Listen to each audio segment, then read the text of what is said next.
And clearly it's a big split in the opposition ranks over Jagdeep Dhankar. TMC MP Kalyan Banerjee says Dhankar has been unwell. The MP is now cautioned against speculation on why he possibly exited. Dhankar has been ailing for quite some time, says the TMC MP. Listen in. Do not speculate anything.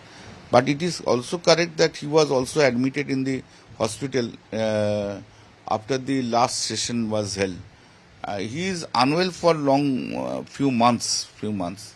Therefore, if he resigned from the health ground, then it is, of course, he has felt it that he will not be in a position to discharge the duty as a vice president, which is required to be done under the constitution.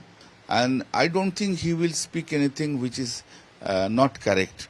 And I am taking it that he is unwell. I can't speculate like others. All right, so you have clearly seen that there is a split in the opposition's own position when it comes to the exit of the vice president. Jagdeep Dhankar, the TMC says he's been unwell for a while now.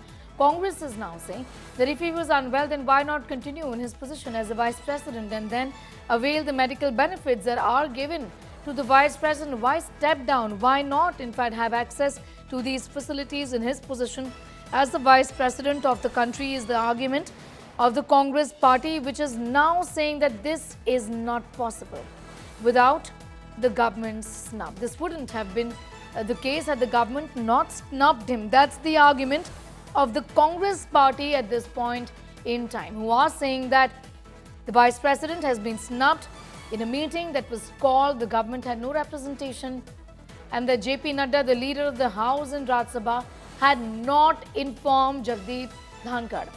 That is the argument of the Congress party, and that there was disrespect shown even inside Parliament at the floor of the House. A charge that has been vehemently denied by JP Nadda, the party president and leader of the House in Rajya Sabha.